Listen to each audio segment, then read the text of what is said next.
जय हिंद एवरीवन। आज मैं आपको सर्कल का चैप्टर एक्सरसाइज 9.2 बताने जा रहा हूँ। इस एक्सरसाइज में स्टूडेंट्स बहुत कंफ्यूज रहते हैं क्योंकि इसके क्वेश्चंस, इस एक्सरसाइज के क्वेश्चंस जितने इंपॉर्टेंट है उतने ही टेक्निकल है। और टेक्निकल क्वेश्चंस आप तभी कर सकते हैं यदि आपका कंसेप्ट क्लियर हो। तो हमारे कहने का मतलब ये है कि यदि आपका कंसेप्ट, इसके पीछे का कंसेप्ट यदि आपको पता हो तो किसी भी क्वेश्चंस को सॉल्व करना बड़ा इजी होता है। अब इस एक्सरसाइज में आप देखिए एक्सरसाइज 9.2 क्वेश्चन नंबर फर्स्ट, पहला ही question very interesting. There is a many confusion. इस क्वेश्चंस को मैंने देखा है, बहुत सारे लोगों ने पढ़ाया है, इंटरनेट पे भी बच्चे चेकआउट करते हैं। मैक्सिमम क्वेश्चंस को जो डायग्राम होता है वही गलत होता है। डायग्राम बहुत इंपॉर्टेंट होता है और डायग्राम ही कनेक्ट करता है बच्चों को उनके कंसेप्ट से। यदि हमारा डायग्राम ही गलत होगा तो हम उस कंसेप्ट को अच्छे से नहीं समझ पाएंगे। तो सबसे पहले हम इसका डायग्राम बनाएंगे। पहले क्वेश्चन देखिए क्या है। Two circle of radius 5 centimetre and 3 centimetre intersect at 2 points and the distance between their centers is 4 centimeter. Find the length of the common chord. यानी आपके पास क्या है, दो सर्कल है। एक सर्कल आपका ये है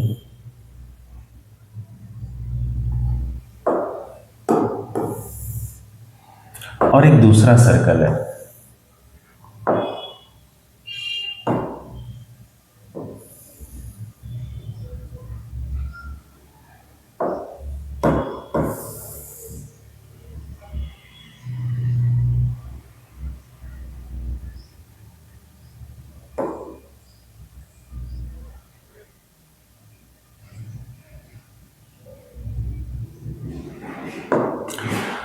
अब ये दोनों सर्कल एक दूसरे को इंटरसेक्ट करते हैं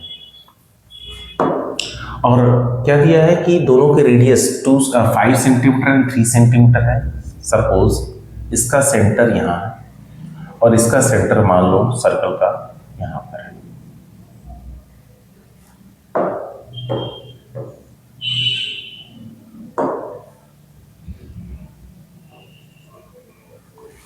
सबसे मेन इंपॉर्टेंट है, दोनों सर्कल का जो सेंटर है यहाँ पे सबसे बड़ा मिस्टेक्स लोग क्या करते हैं, मैं पहले वो बताना चाहता हूँ, फिर इसके बाद मैं आपको कंसेप्ट बताऊंगा कि ऐसा क्यों है। ज़्यादातर मैंने देखा है इंटरनेट पे भी लोग पढ़ा रहे हैं तो ये दोनों के सेंटर और ये डायग्राम रहता है उनका। इस सेंटर का सर्कल O है, इस सेंटर का सर्कल O डैश है। मोस्ट ऑफ द मैंने क्वेश्चंस देखे हैं, बच्चों के स्कूल में भी टीचर्स यही पढ़ा रहे होते हैं, उन्होंने भी यही बता रखा हुआ है, मैक्सिमम बच्चे भी यही कर रहे हैं। रेडियस इसका कितना है 5 सेंटीमीटर, यहाँ से यहाँ तक इसका रेडियस कितना है 5 सेंटीमीटर और इसका रेडियस जो है वो कितना है 3 सेंटीमीटर और इनके सेंटर का जो डिस्टेंस है वो है 4 सेंटीमीटर। अब फिगर में क्या मिस्टेक्स है, कोई बता सकता है? फिगर में मिस्टेक्स है इनके सेंटर्स की पोजीशन। क्यों ऐसा कह रहा हूं? इसलिए ऐसा कह रहा हूं कि सेंटर से डिस्टेंस जो होता है सर्कमफ्रेंस का वो कहलाता है रेडियस। और जब इस सर्कल का रेडियस 5 सेंटीमीटर है तो इनके और इनके सेंटर के बीच का डिस्टेंस 4 सेंटीमीटर है, तो सेंटर से इसकी डिस्टेंस 4 सेंटीमीटर है, तो सेंटर सर्कल का यहाँ outside of the bigger circle तो होने की पॉसिबिलिटी ही नहीं है। इस बड़े सर्कल के सर्कमफ्रेंस की बाउंड्री से बाहर इसका सेंटर लाई कर ही नहीं सकता, क्योंकि दोनों सेंटर के बीच का डिस्टेंस 4 सेंटीमीटर है और बड़े सर्कल का रेडियस ही 5 सेंटीमीटर है। तो यदि ये यहाँ से यहाँ तक का डिस्टेंस 5 सेंटीमीटर है तो इनके सेंटर के बीच का डिस्टेंस 4 सेंटीमीटर कैसे हो सकता है? और यदि होगा तो वो अंदर होगा, न कि बाहर। तो यही डायग्राम में मिस्टेक्स है। डायग्राम एक्चुअल होना क्या चाहिए ये भी जान लीजिए आप। इसमें डायग्राम क्या होना चाहिए समझ लीजिए आप अच्छे से। डायग्राम ऐसा होना चाहिए,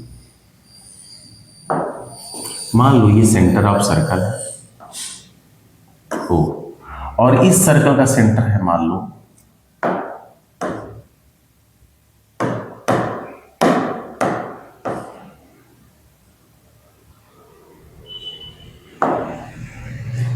ओ डैश, जो कि अंदर होगा।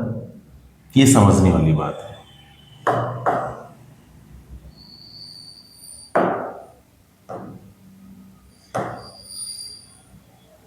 सबसे इंपॉर्टेंट इसका डायग्राम ही है। डायग्राम आपको समझ में आ गया तो सब कुछ समझ में आ जाएगा।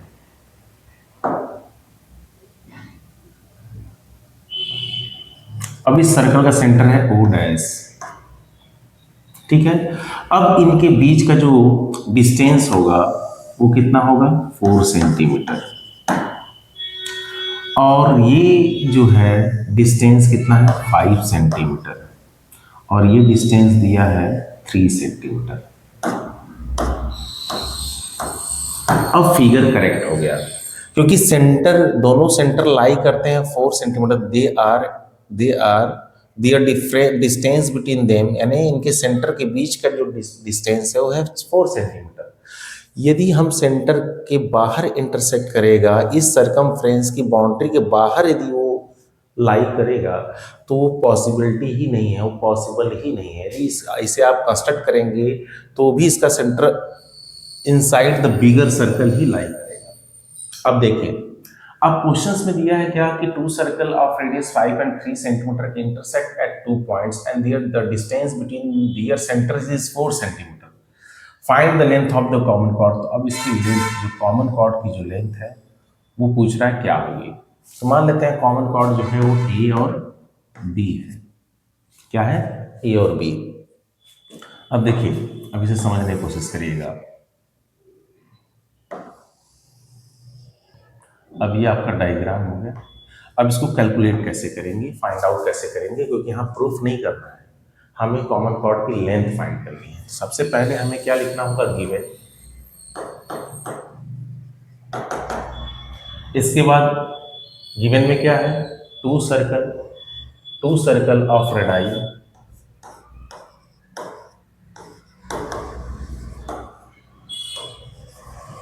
Radii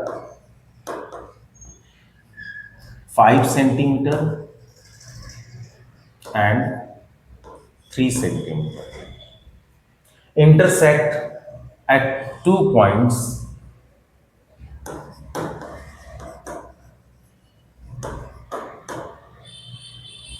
at 2 points A and B, and the distance between their centers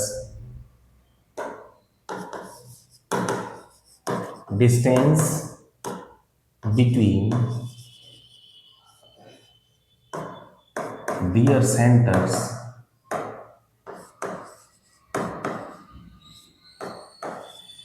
is 4 centimetre. ये हो गया गिवन। टू फाइंड, क्या फाइंड करना है, लेंथ ऑफ ए बी।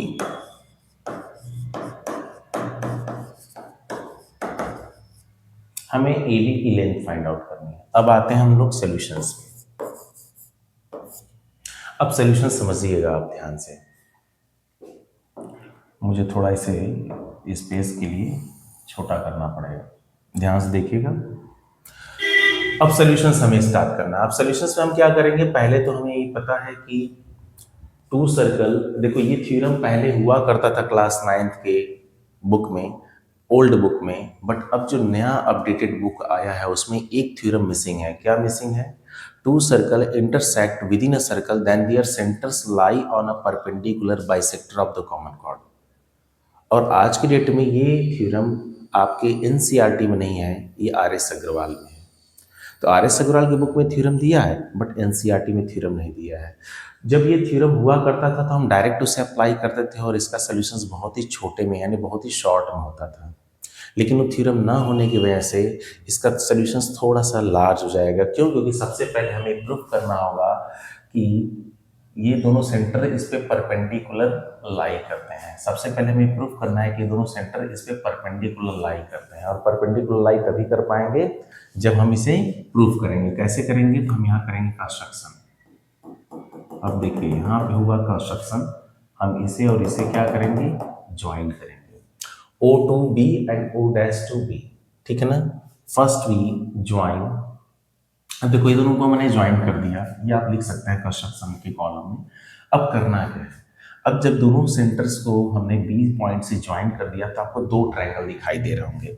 देखिए ध्यान से कौन कौन से ट्रायंगल आपको दिख रहे हैं, मैं आपको दिखाने की कोशिश करता हूँ ताकि आपको समझ में आए कौन कौन से वो ट्रायंगल हैं। पहला, एक तो ये दिख रहा होगा आपको,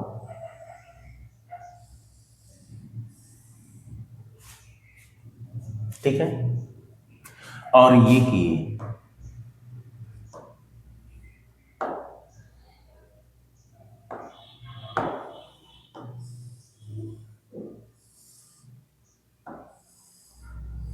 अब ये दोनों ट्रायंगल को हम करेंगे कॉन्ग्रेंट। क्यों करेंगे कॉन्ग्रेंट? क्योंकि हम जब तक इस दोनों ट्रायंगल को कॉन्ग्रेंट नहीं करेंगे तब तक हम इस छोटे ट्रायंगल, कौन सा ट्रायंगल, ए, मान लो यहाँ एम है, यहाँ पॉइंट क्या है, एम है, तब तक हम ट्रायंगल ए एम ओ को बी एम ओ के कॉन्ग्रेंट प्रूफ नहीं कर पाएंगे। तो हम पहले क्या करेंगे, इन दो ट्रायंगल को यानी ए ओ डैश ओ और बी ओ डैश ओ को कॉन्ग्रेंट करेंगे, ठीक है ना। तो चलते हैं, in triangle A O dash O and triangle B O dash O, अब इन दोनों ट्रायंगल को कॉन्ग्रेंट करते हैं। You know A O is equal to B O, क्यों है, radii of the same circle.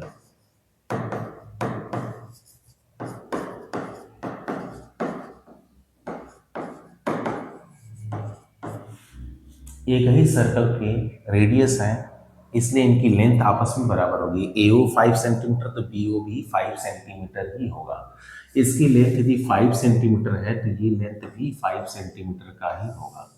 समझ में आ रहा है? इसके बाद O डैश O की लेंथ वही होगी जो O डैश की होगी। ये कॉमन साइड हो गया, common side in both the triangle.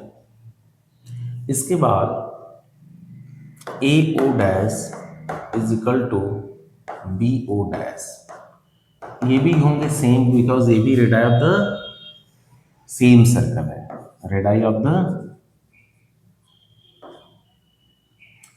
The same circle.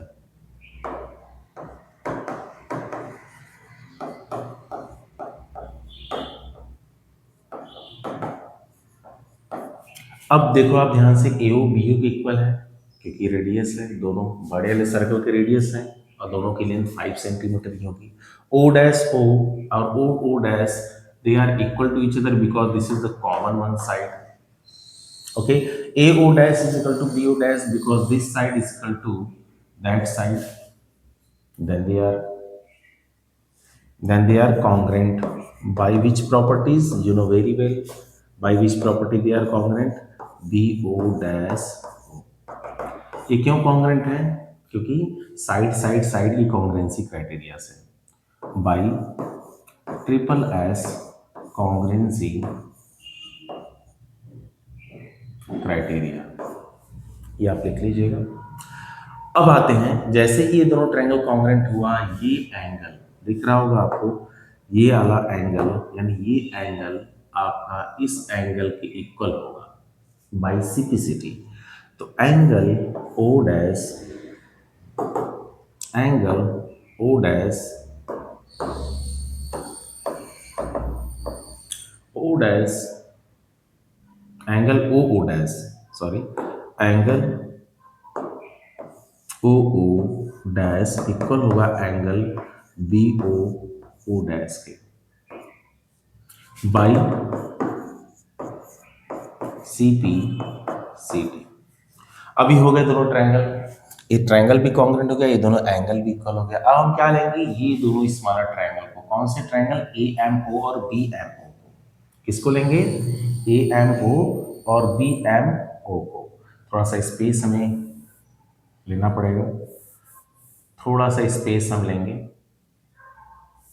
और मैं चाहता हूँ कि आपको पूरा दिखाई भी दे, तो थोड़ा छोटा ही कर देते हैं, स्पेस भी हो जाएगा और आपको दिखाई भी देगा, ठीक है। अब यहाँ आइए, तो हम क्या करेंगे, दोनों ट्राइंगल ले लेंगे।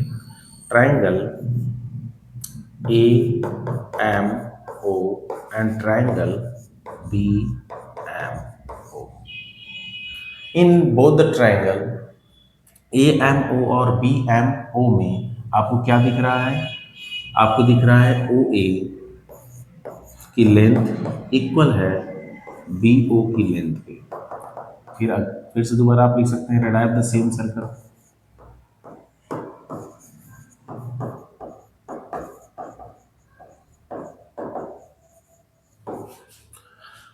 और क्या है, angle A O O dash equal है angle B O O dash के।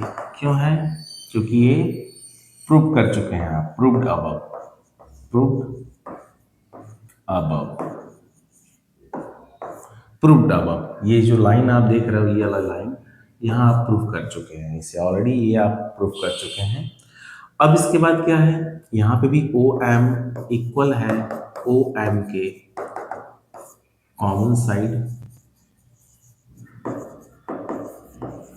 जब ये दोनों ट्रायंगल, अब ये दोनों ट्रायंगल कॉन्ग्रेट हो जाएंगे, क्यों, क्योंकि साइड एंगल और साइड, साइड एंगल साइड से दोनों ट्रायंगल कॉन्ग्रेंट हो जाएंगे। तो अब ये भी इजीली आप कर सकते हैं, साइड एंगल साइड से कॉन्ग्रेंट। अब जैसे ही ये दोनों ट्रायंगल कॉन्ग्रेंट हुए,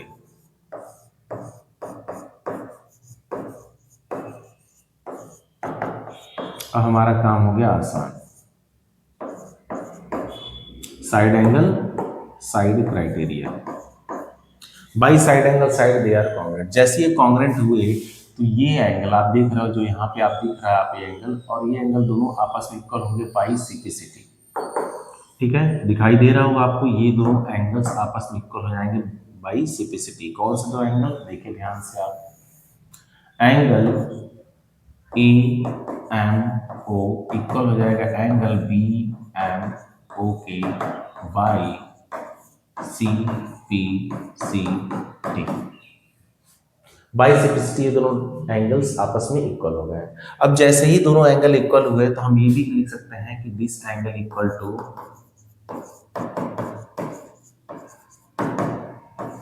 एक्स, मान लेते हैं एक्स है, तो x plus x is equal to 180, therefore 2x is equal to 180 and x is equal to what बेटा, 90 डिग्री। तो इसका कंडीशन ये हो गया कि angle A M O is equal to angle B M O is equal to what, 90 degree. और ये क्यों हुआ है 180, by linear pair, by linear pair angle. क्यों लीनियर पेयर एंगल, आप ध्यान देखो, एंगल जो बना हुआ है आपका, एंगल ये ए एम ओ और यहाँ है बी। ए एम ओ और बी एम ओ दोनों इक्वल हो चुके हैं बाई सिपिसिटी। तो यदि हम इसको x ले लें, इसको x ले लें और ये भी x ले लें, तो दोनों का जो सम होगा वो किसके इक्वल होगा, x प्लस एक्स इक्वल हो जाएगा 180 डिग्री के, बाई लीनियर पेयर, क्योंकि ये दोनों एंगल्स फॉर्म कर रहे हैं लीनियर पेयर और ये स्ट्रेट लाइन है। तो एंगल जो फॉर्म होगा, दोनों का सम जो होगा वो 180 डिग्री के इक्वल होगा। तो ऐसे कंडीशन में क्या प्रूफ हो गया कि एंगल ए एम ओ क्या है, 90 डिग्री है, और इसे इक्वेशंस आप बना सकते हैं फर्स्ट। अच्छा ये बताओ, आपको एक ट्रायंगल दिख रहा है जिसके साइड्स 3, 5 एंड 4 सेंटीमीटर है। कौन सा ट्रायंगल है, A O dash O. Now in triangle A O dash O, अब इस ए ओ डैश ओ ट्रायंगल में आप देखो साइड्स क्या है, 5, 3, 4 centimetre. Their sides are 5, 3, 4 centimetre. आपको इससे कुछ मिल रहा है, ये पाइथागोरियन ट्रिपलेट के थ्रू आप देखिए, तो square of the longest side which one, 5 centimetre, square of the 5 is equal to the sum of the square of other two sides. Other two sides कौन है, 3 और 4, तो उनका स्क्वायर क्या होगा, 3 का स्क्वायर 9 होगा, 4 का स्क्वायर 16 होगा, और 9 plus 16 is also 25। That means what, ये भी एक राइट एंगल ट्रायंगल रिप्रेजेंट कर रहा है। ठीक है ना, तो आप इसे लिखेंगे in triangle A O dash, square of 5 is equal to the square of 4 plus square of 3। ठीक है ना, सो इसका मतलब क्या हुआ, so triangle A O O dash O is a right angle triangle. Is a right angle triangle. इसलिए दोनों triangle A sorry A O dash O क्या है, एक राइट एंगल ट्रायंगल है। और राइट एंगल कहाँ होगा? Angle opposite to longest side. तो which angle is 90 degree? So this angle is 90 degree because A O dash O is 90 degree. Angle A O dash O is equal to 90 degree, क्योंकि angle opposite to longest side in hypotenuse right angle triangle is 90 degree, right. कौन सा angle 90 degree होता है? Longer side के अपोजिट वाला angle. तो longer side कौन है? 5। 3 और 4 तो उससे छोटे हैं। तो लॉन्गर साइड क्या है तुम्हारा? 5। तो 5 का अपोजिट वाला एंगल क्या होगा? 90 डिग्री होगा, ठीक है ना। तो angle opposite to right angle opposite to hypotenuse, hypotenuse के अपोजिट वाली ही एंगल 90 डिग्री होती है। तो angle opposite to hypotenuse, angle opposite to hypotenuse ही लिख दो, ज्यादा समझ में आएगा आपको। एंगल अपोजिट टू हाइपोटेनस, ठीक है। अब आते हैं यहाँ ए ओ डैश 90 डिग्री, इसे बना लीजिए आप इक्वेशन सेकेंड। अब आप बताइए हमें कि एक ही पॉइंट से, यानी एक ही पॉइंट, यानी ये पॉइंट है ए, इसी पॉइंट से एक बेस है ओ और ओ डैश, और यहाँ एक पॉइंट है एम, ठीक है। एक ही एक्सटर्नल पॉइंट से एक ही बेस पर क्या दो राइट एंगल ट्रायंगल पॉसिबल हो सकते हैं? यानी ये भी 90 डिग्री हो और ये भी 90 डिग्री हो, एक पॉसिबिलिटी है? नहीं हो सकता। This is not possible. From external points, if you want to draw perpendicular line from an external point to the base, is only one right angle, is only one perpendicular line can be possible. Only one line can be possible from an external point to the base. यदि यहाँ पे आप right angle draw करेंगे तो एक ही possible होगा, दोनों possible नहीं होगा। तो आप क्या लिखेंगे? From first and second we get, from first and second we get angle AO dash O is equal to angle AMO is equal to 90 degree. अब इसके बाद आपको लिखना होगा यहाँ क्या? This is not possible, this is not possible. It is possible is only one case if they are coincide to each other. Above situation is not possible. Above situation is possible is only one condition. Above situation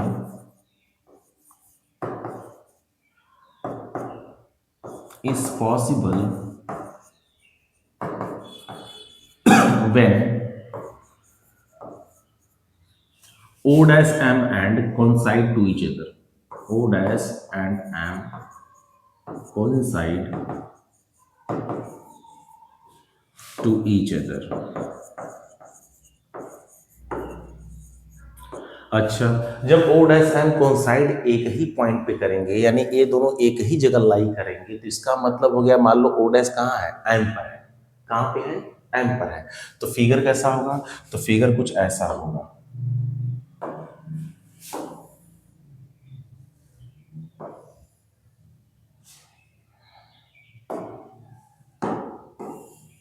figure कुछ इस तरीके का होगा, ध्यान से देखिएगा।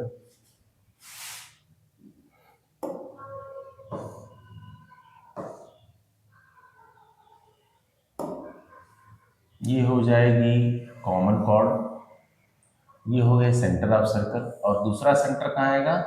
यहीं पे, यानी O और O डैश, ठीक है।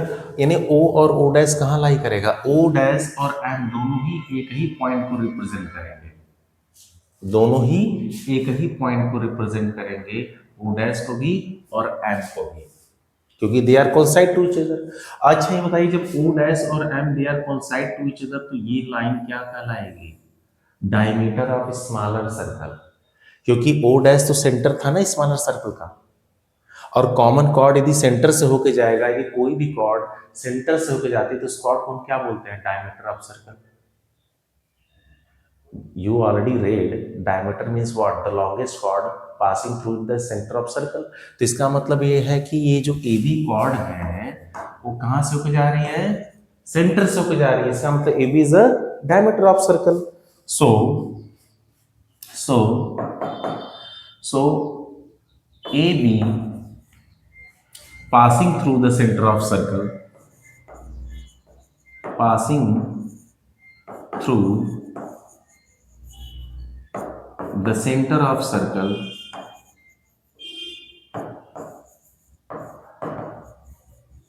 that is why AB is a diameter. So AB is a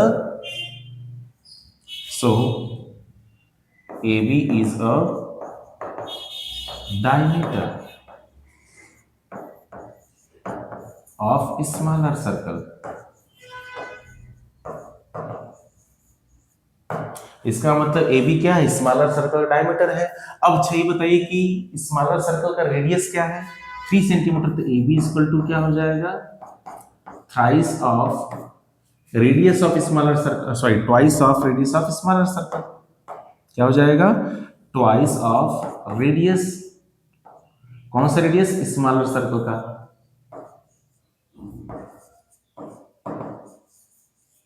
उस कंडीशन में जो AB की लेंथ होगी वो किसके इक्वल होगी? 2 into 3, यानी कितना?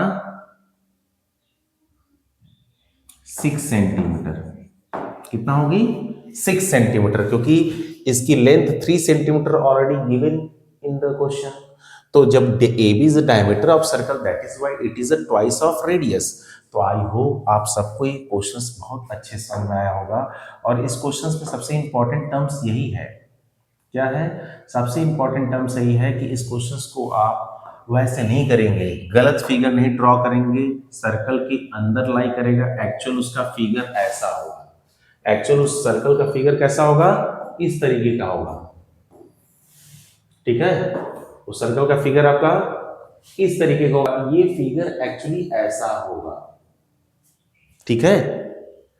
जेन्युइन ये सर्कल का फिगर ऐसा होगा. बुक में जो क्वेश्चंस दिया according to that the situation is this, but we don't know कि the centre lie on a chord. That is why the figure, first figure we can draw like this. पहला figure हम ऐसे ही draw करेंगे. लेकिन जब ये हमने proof कर दिया कि दोनों एक ही पॉइंट पर लाई करेंगे तो फिगर कैसा हो गया? ऐसा हो गया. उस कंडीशन में AB क्या है? स्मॉलर सर्कल का डायमीटर है और उसके अकॉर्डिंग आंसर ये आएगा. और उसको आपको ऐसे ही प्रोसेस वाइज जाना पड़ेगा, क्योंकि इसमें एक थ्योरम आपके एनसीईआरटी में नहीं दिया है. क्या? कि two circle intersect within a circle, intersect to each other, then their centers lie on a perpendicular bisector of the common chord. यानी ये दोनों सेंटर को जब ज्वाइन करेंगे तो AB यानी कॉर्ड को परपेंडिकुलर बाइसेक्ट करेगा. ये थ्योरम है ही नहीं, और उसकी वजह से आपको प्रूफ करना पड़ेगा कि 90 डिग्री है. जब ये प्रूफ कर लेंगे 90 डिग्री है तो ये तो by Pythagorean triplet, by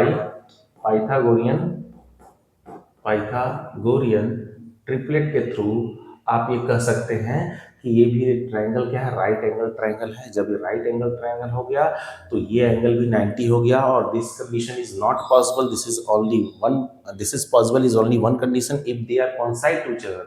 so if they are coincide to each other then it becomes like this. और तब AB is the diameter of circle because it passes through the center of the smaller circle. So AB is the diameter of the smaller circle. So the radius of the smaller circle is 3 centimeter. That is why AB is equal to 6 centimeter. I hope you are getting. Okay. Now ये question आपका over हो गया और मुझे लग रहा है कि आपको समझ में भी आ गया होगा. यदि नहीं समझ में आया तो आप मुझे कमेंट करके बता सकते हैं कि आपको कहाँ पे किस तरह की दिक्कत आ रही है. यदि नहीं आ रही तो मैं इसे और भी डिटेल में समझा सकता हूँ. और भी जो क्वेश्चन हैं इसके आगे के क्वेश्चन हम नेक्स्ट क्लासेस में समझेंगे. वो वीडियो ऑलरेडी बहुत लॉन्गर हो गया इस क्वेश्चन समझाने के लिए, क्योंकि इसमें बहुत सारे बच्चों की कन्फ्यूजन है और इसी कारण से मैंने इस क्वेश्चन को वीडियो बना करके अपलोड कर रहा हूँ. थैंक यू एंड जय हिंद एवरीवन.